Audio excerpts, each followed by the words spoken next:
how many referral letters do you require when applying to the University of Cambridge? You need at least 2 referral letters. And one of the letters must be written by an academic. This is either a lecturer or someone who has taught you before, or someone who is known as an academic. It doesn't have to be necessarily from the university that you went to, but he's within the circle of academia. The other person is an individual who knows you in a professional capacity. So let's say someone who you worked with, or let's say if you work in a research, someone who you dealt with before, or your boss, or anyone who knows you from that capacity.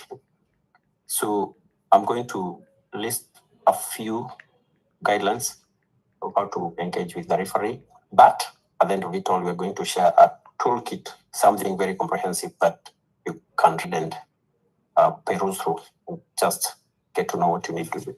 So what do you need to do when picking a referee?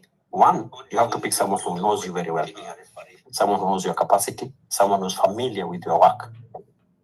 This way, that they'll be able to write a very compelling reference for you. So I don't know about Liberia or other countries, but in Kenya, most students, they do a thesis at the end of the program or a project.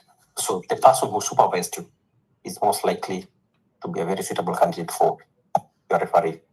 So that is referee. That is point number one, someone who knows you well.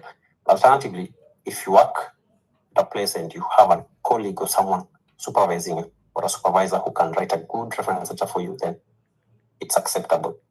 It's not mandatory it necessarily doesn't have to be one academic and someone from the industry. You can get reference letter from 2 academics if you know them. Let's say probably you never worked in the industry, you've been in academia your entire life. So that's acceptable.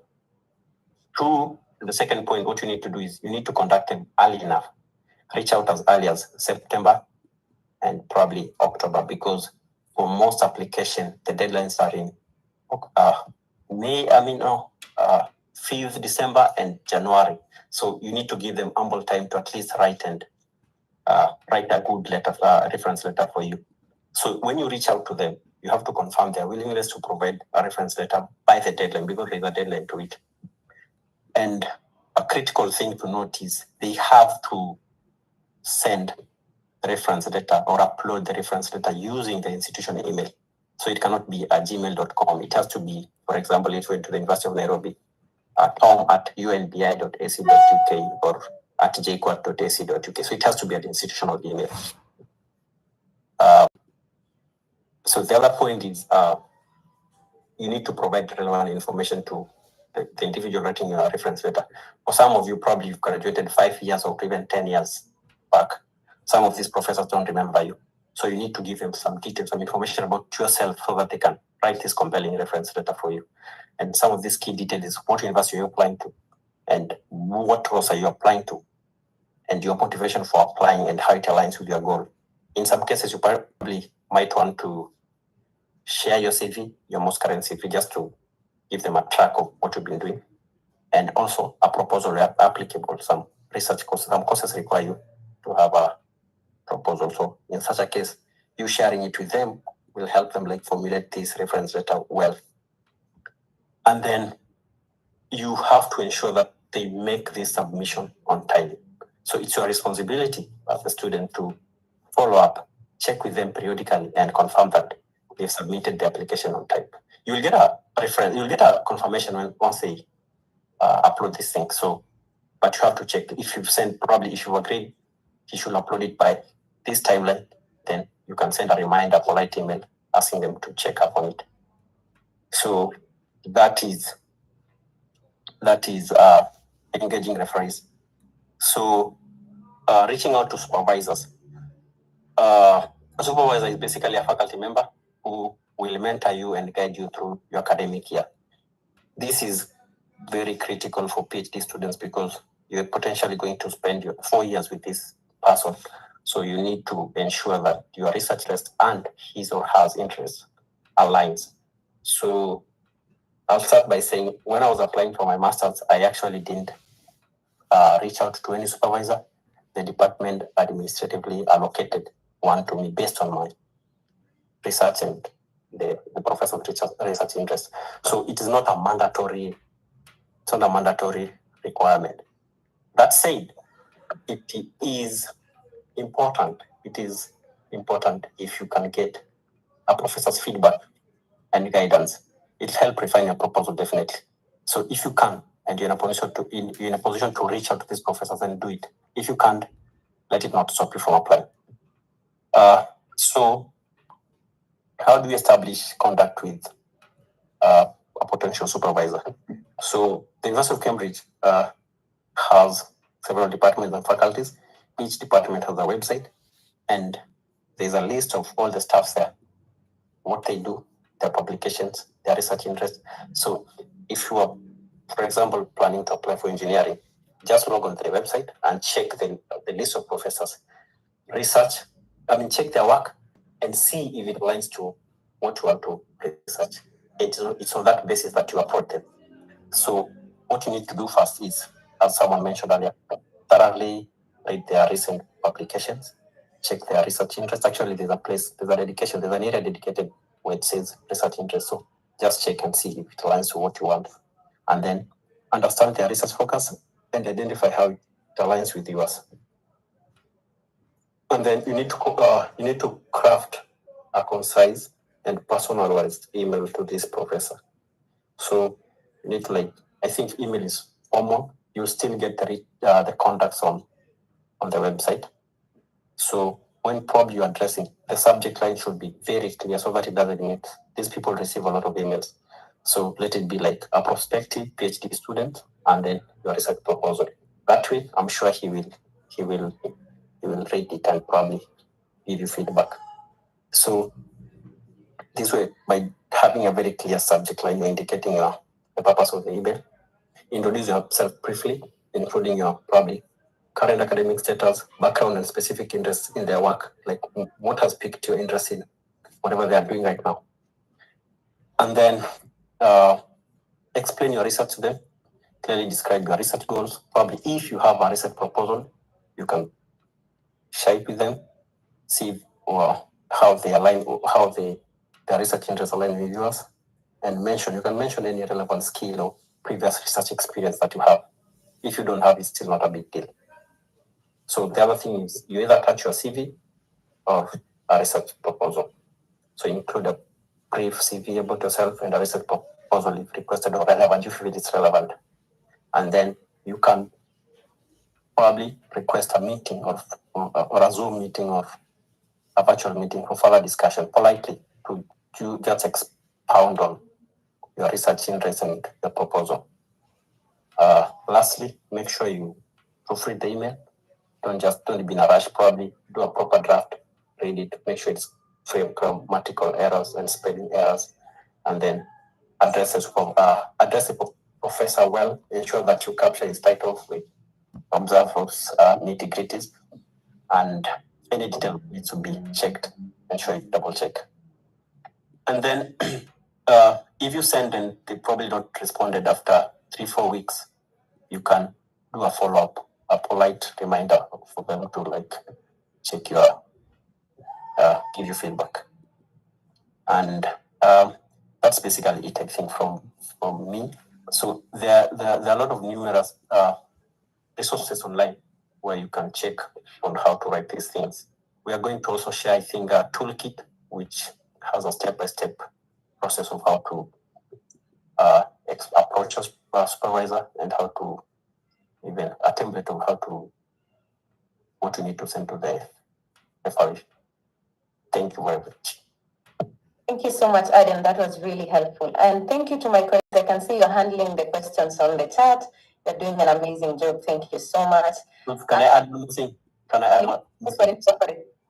So for those of you probably who are scared or don't want to reach out to the professors, there are a lot of alumni here and online who have already done these courses.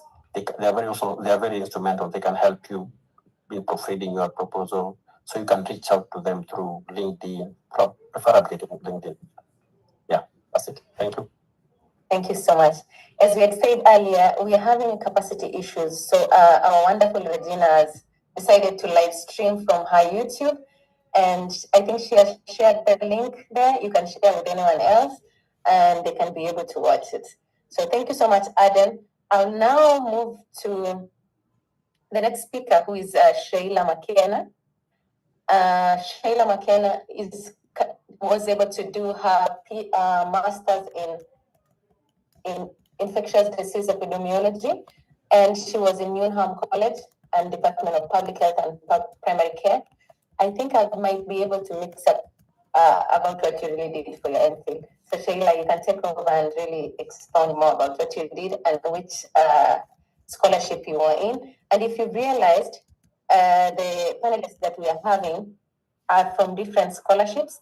So during the breakout room, make sure you're asking about the scholarship and the course that you're trying to apply for. So welcome, Sheila. Okay, thanks, Ruth. I'm sorry, I'm taking this call in a very unconventional place, so I apologize if I drop out and come back in. But yes, my name is McKenna. Like Ruth has mentioned, I'm an infectious disease epidemiologist with a background in microbiology, and then I came to do my master's in population health, and then I focused on infectious diseases and epidemiology. So that's, it's a mouthful, but for those in the field, you understand what I'm saying. I was in Newnham College, which arguably is one of the best colleges in my opinion, but again, I'm biased. And I will be talking about the university's collegiate system and looking at unique aspects of colleges and what you should consider when you're applying to Cambridge and selecting your college. Because during your application, you will be asked, which are your top 3 colleges. And it's important to, not to go into this very blindly. So, first let's break down what the collegiate system is. So Cambridge University is made up of more than 30 different colleges, each which, operates somewhat independently. And so while everyone attends university as a whole and receives the same degree, students belong to one college throughout their time here. So my easiest comparison is like Harry Potter, the way there's like, for the fans, there's Bumblebee and Ravenclaw and Slytherin. So you belong to a house, which means you belong to a college. And even when you graduate, your degree will say that you belong to XYZ college. So the college that you join is a huge part of your time in Cambridge. And so I'm going to just touch on a few important aspects which I felt were important even when I was applying, which will help you also make the right decision. So one, I think the first and foremost is location. Location. The colleges are spread out throughout Cambridge, and whilst Cambridge is not that big of a city, it does help to have, if you prefer, it does help to have your college near your department. That's something I struggled with. As someone who tends to be a latecomer, it did not help that my college was pretty far from my department. I was always panting in the morning trying to get to class. So yes, please, when you're looking out for colleges, each college has their own website on the internet. So please go look at the colleges, look at their culture, look at the distance from your department, and know how you'll be getting to and from. So there's location.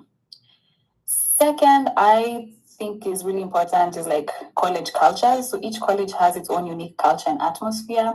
Some colleges are steeped in tradition. Like there's some colleges that are 500 years old, 600 years old, and they try to like maintain their traditions and culture as historic as possible, with formal dining halls, century-old customs, and a more structured student life.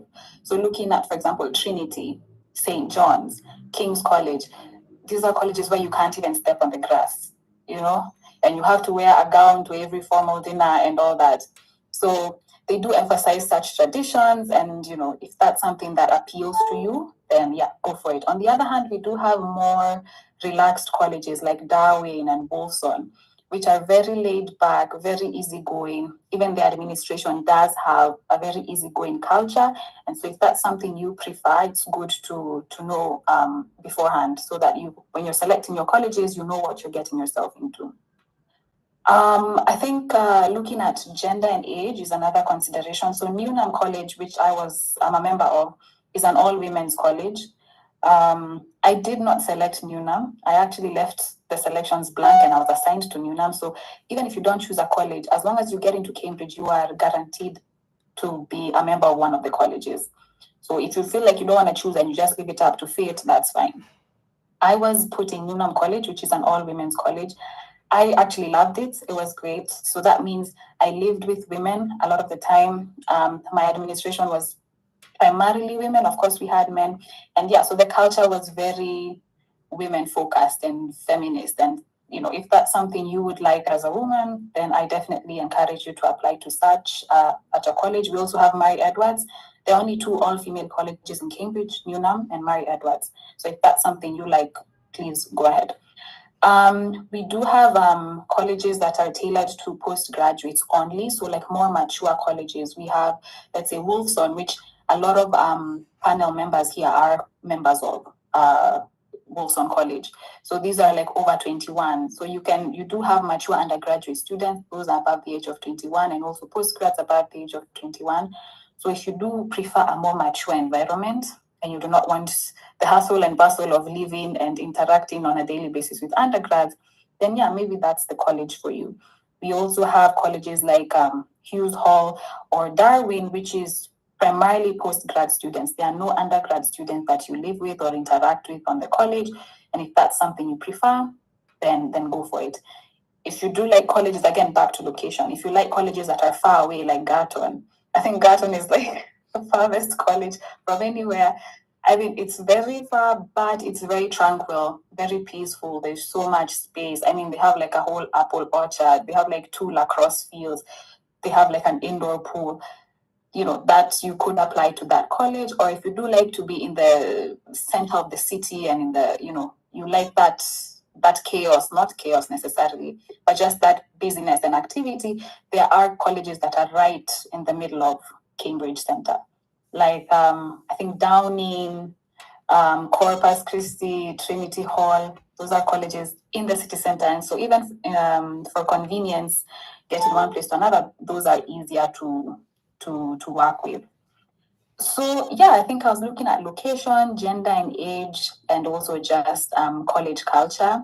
Those are things you really should consider when you're selecting your colleges. A lot of people overlook this, and you do find they come and they struggle a bit adjusting to their college. That being said, there's a lot of support in every college. There's a lot of student support, especially for international students.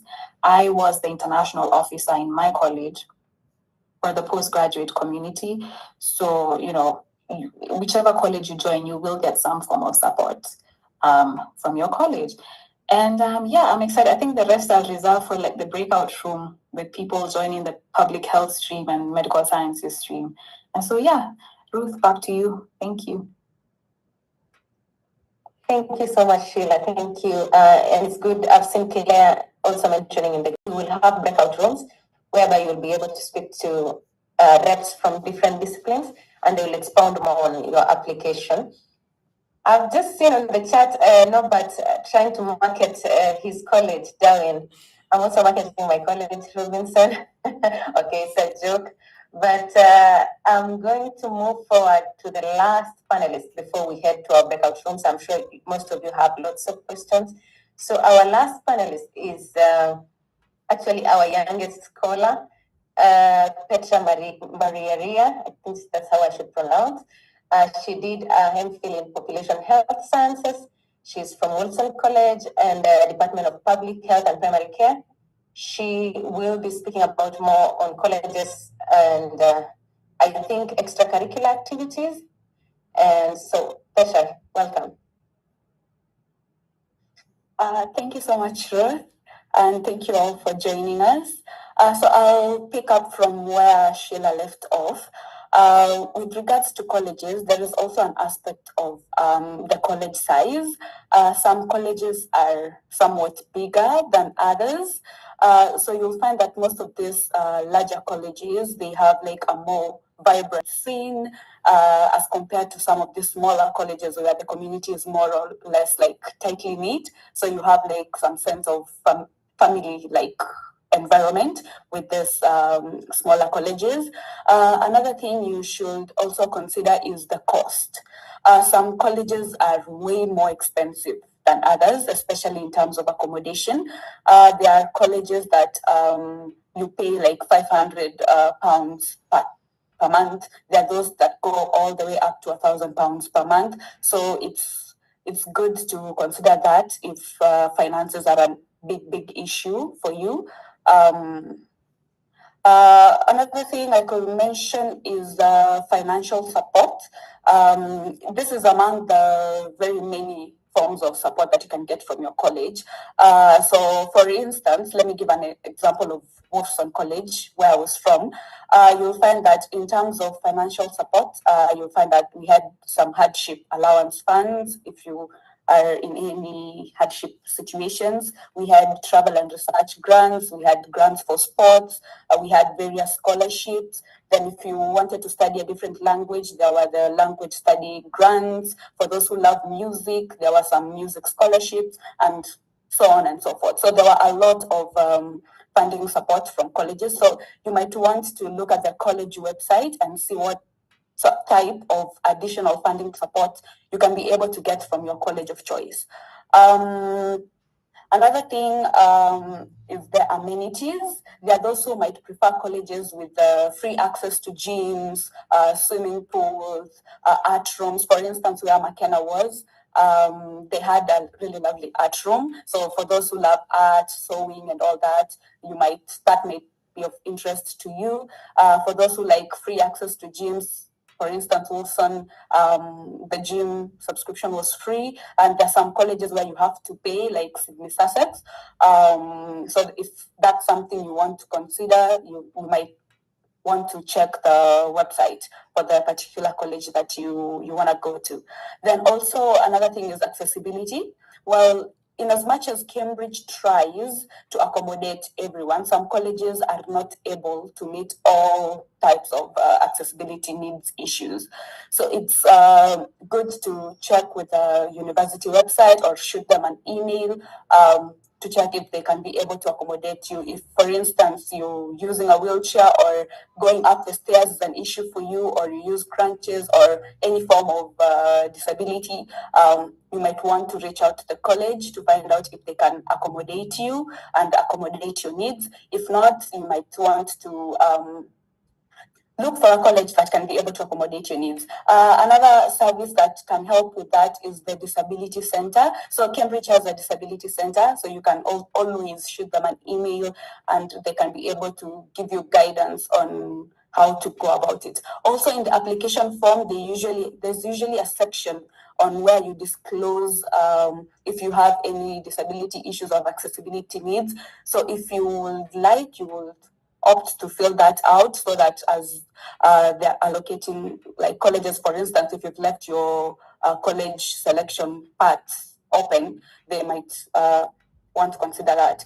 I guess that's it from my end. Also, I was a MasterCard Foundation scholar, and someone asked about the application fee waiver. So yes, MasterCard does offer application fee waivers if you meet the eligibility requirements.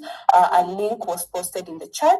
Also, the MasterCard Foundation scholarship is fully funded, so it covers everything from the TB certificates all the way to your stipends, visas, tickets, and all that. And it covers all courses except the MBA, corporate law, master in finance, and accountancy.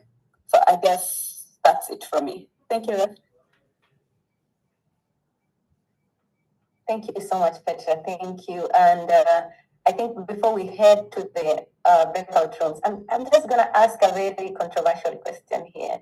So there's a poll that is going to come up. Yeah, there you go. Says, which university will you be applying? Cambridge, Oxford, or Oxford, the other place? This is just to piss off my Oxford friends. And there's only one correct answer. I feel like we should say that. Yeah. Okay.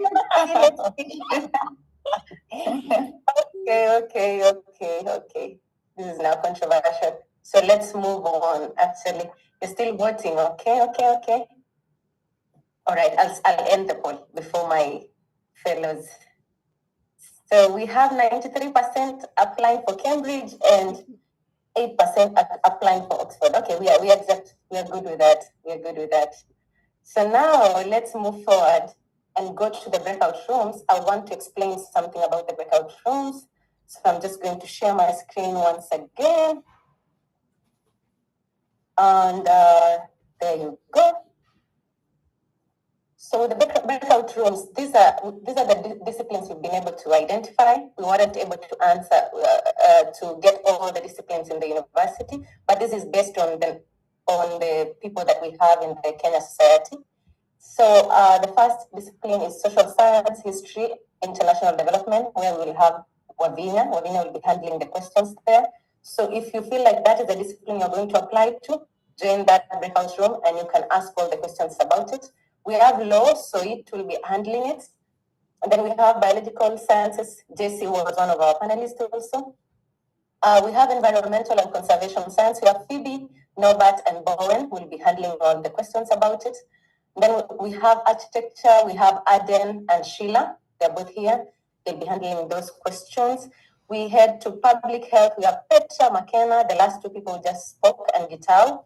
They'll be handling questions that you have that are more specific to those disciplines. Now, if you have those questions that are general, then we will come back to the question Q&A on the last 10 minutes that we will be having. And I can see that we are actually 1 hour into the meeting, so hopefully we'll still have more time.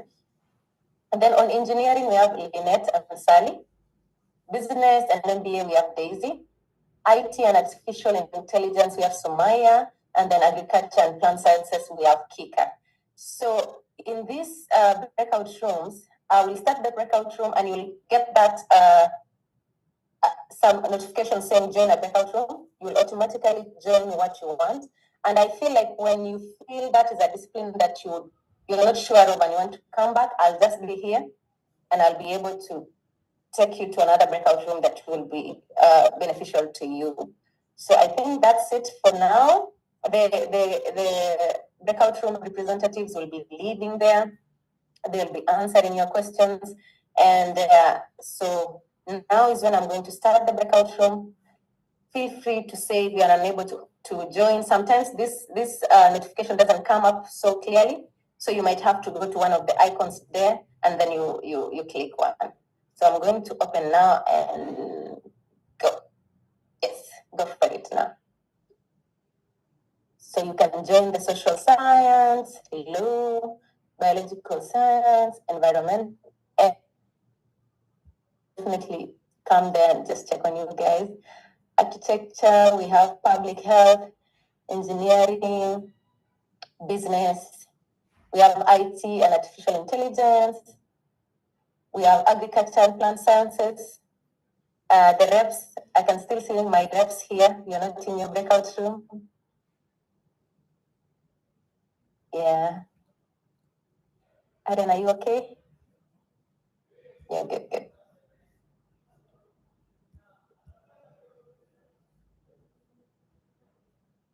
You're muted, Aaron.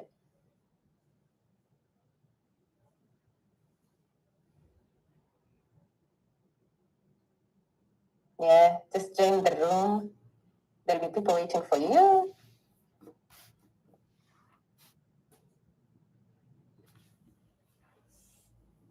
For those who just joined, we are heading to the breakout room. Oh, I've just seen Mercy Kariuki and Reinhard.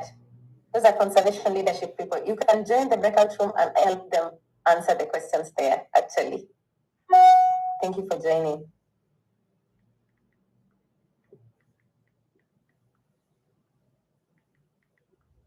Good. Let's continue. You can see we still have 29 people here. Please join your breakout room. Yes, Jesse? I don't know what's happening with my breakout room, but I joined and I was the only one there. So yeah, just join. People will join. Don't worry. Okay. I see one person. Okay. Just join. Hey Ruth, I'm supposed to go to the breakout room where Wavinya is, development studies. Yes. Or I'll go there later on. Just join now. And help her. How are we joining? Okay. Oh, so there's in the breakout room. Yes, so seen that. Thank you. There's the icon just there, written breakout rooms. Could be on top or could be below. I've seen it. Depending on how. Yeah. Thank you. Welcome. yes, it's under politics, but you find if you're doing, oh, thanks, Regina is here, she wrote.